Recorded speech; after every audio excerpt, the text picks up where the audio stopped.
이따금씩 저하고 가까이 지내는 목회자들 부부 동반해서 모임을 가질 때가 있습니다. 여러 부부가 모일 때도 있고요, 소수의 부부가 모일 때도 있습니다.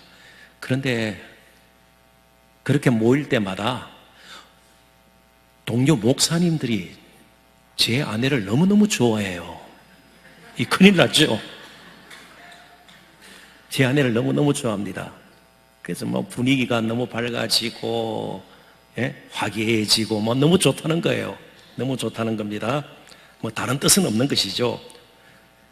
그리고 정말 좋아하는 것은 남편을 어떻게 대하는가를 우리 동료 목사님들, 자신들의 아내들이 본받기를 원하는 거예요.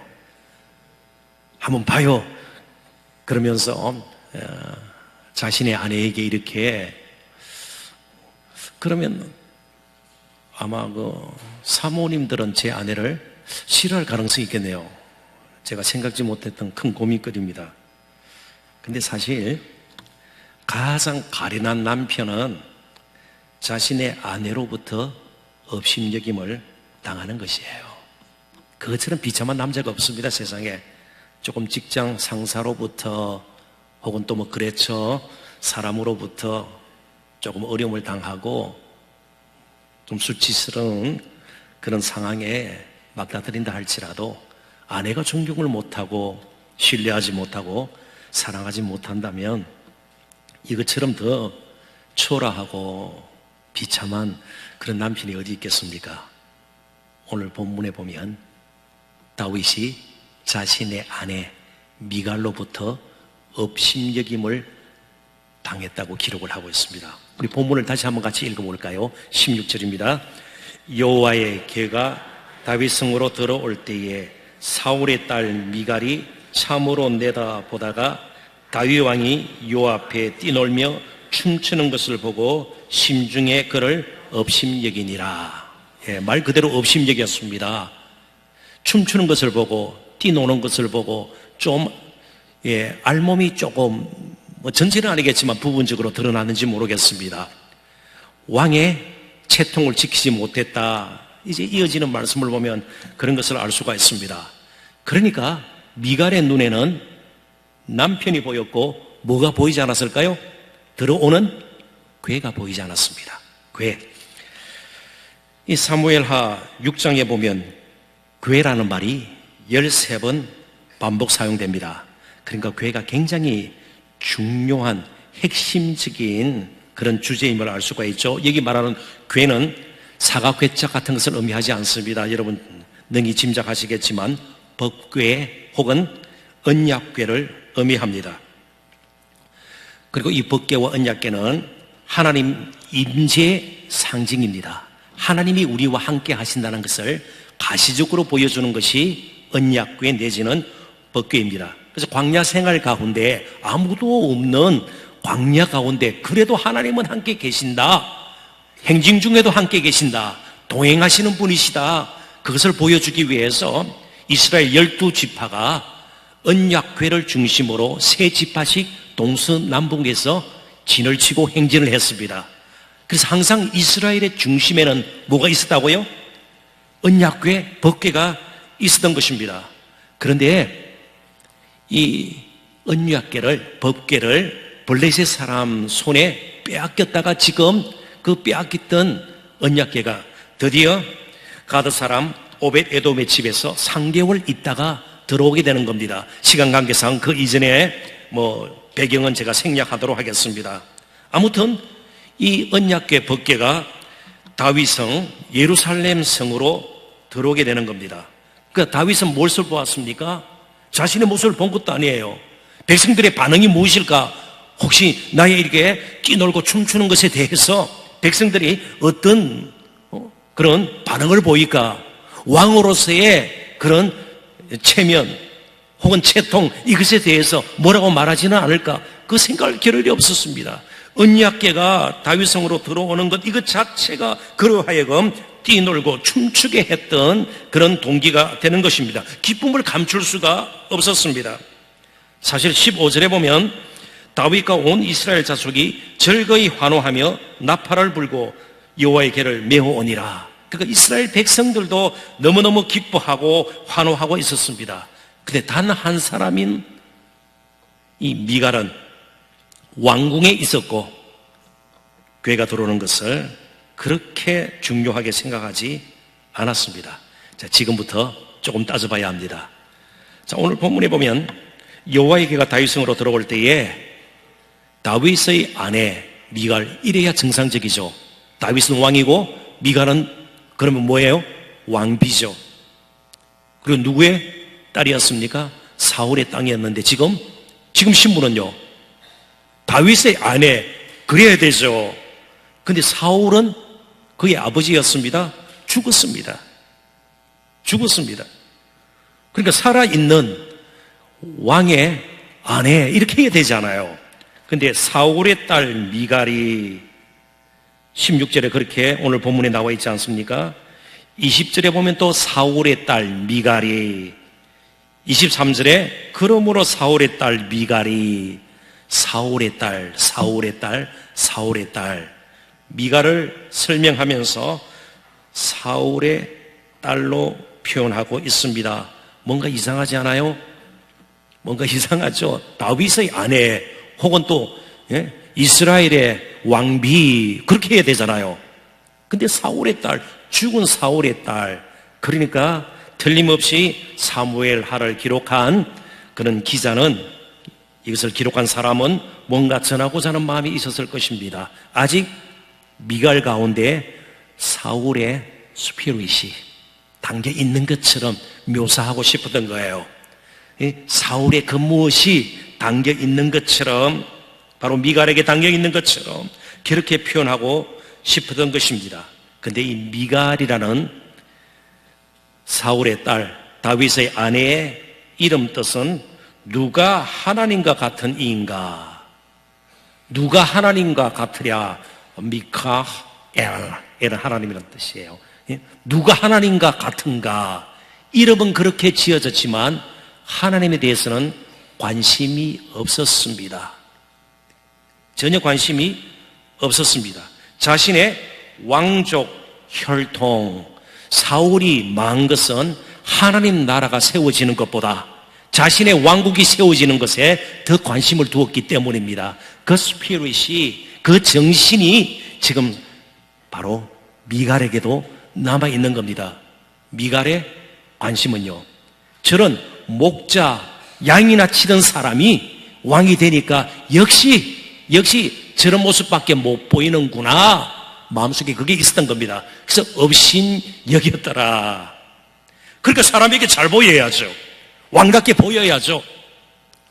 그리고 아버지가 참 어쩌면 한스럽게 죽었는데 이제 다윗의 아내가 되었으니까 뭔가 그래도 왕족의 그런 계보를 이어받아서 자신의 왕국을 세우는 일에 무엇인가 조금이라도 마음을 두지 않았겠는가.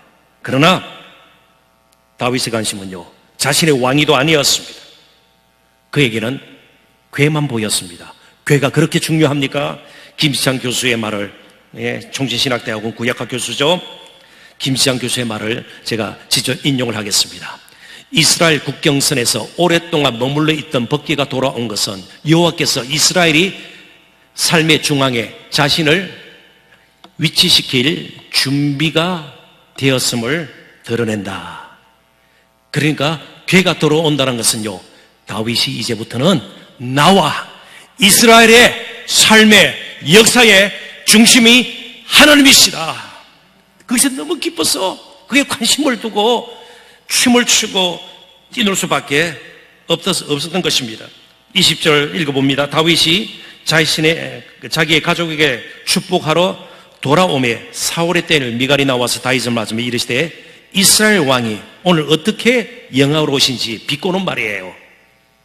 그렇게 영화로운 왕이 방탕한 자가 염치 없이 자기의 몸을 드러내는 것처럼 오늘 그의 신복의 계집종의 눈앞에 몸을 드러내셨다 하니, 조금은 이런 뉘앙스로 들렸는지 몰라요. 역시 왕같지 않은 사람이 왕이 되니까 그 모양이구나. 그렇게 남편을 업신여긴지 모르겠습니다. 그러나 다윗의 관심, 기쁨은 그의 이스라엘 왕됨도 아니었습니다. 삶의 중심에 하나님이 오시는 것이었습니다. 정말 하나님의 왕되심이 그에게는 더 관심이었습니다. 그래서 이어지는 말씀 또 보겠습니다. 21절, 다윗이 미갈에게 이르되 이는 여호와 앞에서 한 것이니라. 그가 내 아버지와 사울 왕이죠. 그의 온 집을 버리시고 나를 택하사 나를 여호와의 백성 이스라엘의 주권자로 삼으셨으니 내가 여호와 앞에서 뛰놀리라. 그리고 22절에 내가 이보다 더 낮아져서 칼날, 굉장히 자신을 낮추는 겁니다. 밑바닥까지 가는 겁니다. 스스로 천하게 보일지라도 내가 말한 바 기지종에게는 내가 높임을 받으리라 한지라. 예, 번역은 달리 되었지만 20절에 오늘 어떻게 영화로우신지, 예? 이게 카베드라는 히브리 단어인데 내가 높임을 받으리라, 카베드라는 히브리 단어를 쓰고 있습니다. 그러니까 당신이 나를 알아주고 백성이 나를 알아주고 이전에 하나님께서 높이신다. 높이고 낮출 자는 하나님이시다. 나의 관심은 하나님이시다. 그런 뜻이에요. 사람들이 높여주고 인정하고 이게 결코 아니라는 겁니다. 그리고 마지막 23절 같이 한번 읽어볼까요? 다 같이 읽습니다. 그러므로 사울의 딸 미갈이 죽는 날까지 그에게 자식이 없으니라. 이게 무엇을 의미할까요? 새로운 시대가 시작이 되었다. 이제 하나님이 통치하시는 새로운 나라가 세워졌다. 사울의 시대는 끝이 났다는 겁니다. 사울의 피를 이어받은 아이는 더 이상 없고 계보를 이을 수가 없다는 겁니다. 이제 오늘 밤 우리들이 여기 모여서 정말 육신을 입고 우리 가운데로 오신 그분 앞에서 정말 기뻐하고 함께 찬양하기를 원합니다. 다른 사람이 나를 어떻게 생각할까? 혹은 또 우리 사이의 관계에서 때로는 별것 아닌 일로 계속 시간을 들이고 우리의 힘을 빼앗기는 소진하는 일은 없어야 될 것입니다. 정말 나의 삶에, 우리 가정에, 우리 교회에 그 중심에 하나님이 오시는 것에 대해서 우리는 기뻐하고요. 그것이 진정한 우리의 관심이 되어야 할 것입니다. 새로운 시대가 시작되는 것은 하나님께서 우리의 중심에 오셔서 우리를 다스리기 시작할 때예요. 이제 예수님께서 육신을 입고 우리 가운데 임마누엘 하셔서 그분이 우리를 왕이 되셔서 주님이 되셔서 통치하게 계실 때에 새로운 시대가 사실은 열리는 겁니다. 새로운 진정한 의미의 인생이 시작될 수가 있는 겁니다. 새 건물을 짓는다고 해서 교회가, 또는 우리가 새 집에 이사한다고 해서, 새로운 프로그램을 개발한다고 해서, 새로운 조직을 한다고 해서 우리가 새로워지는 것이 아닙니다. 이제 이전에 우리가 자랑했던 것, 드러내고 싶었던 것, 알아주기를 원했던 것, 그런 것들을 이제는 다 청산을 하고 마치 법궤가 이스라엘에 들어오는 것처럼, 예루살렘에 들어오는 것처럼 하나님께서 진정 우리의 중심이 되셔서 우리를 다스려 주시고요. 이제 예수 그리스도께서 정말 임마누엘이신 그분이 우리의 삶 속에서 정말 우리를 통치할 때에 우리는 새로워질 수가 있는 겁니다. 이제 오늘 우리가 찬양을 통해서 참으로 마지막에는 다윗도 아닌, 다윗보다도 더 수치스럽게 자신이 지금 피조물로부터 미갈이 다윗을 업신여는 것 이상으로 온갖 종류의 모욕과 멸시를 바로 이스라엘 백성들로부터 당하시고 나중에는 벌거벗은 몸으로 십자가를 지셨던 그분이 오늘도 우리를 너무 사랑하셔서 이곳에 계십니다. 그분을 보고 우리가 함께 기뻐했으면 좋겠습니다. 찬양 드렸으면 좋겠습니다. 그리고 그분을 높이는 저와 여러분이 되었으면 좋겠습니다. 그럴 때 우리가 고민하고 염려하고 근심했던 일들이 그분의 손에 의해서, 그분의 능력에 의해서 해결되고 길이 열리고, 또 분명히 우리가 참으로 생각지도 못했던 놀라운 은혜로 우리를 분명히 이끌어 주실 줄 믿습니다. 그런 은혜가 오늘도 저와 여러분에게 넘치기를 주님의 이름으로 축원합니다. 잠시 기도합니다. 하나님 아버지,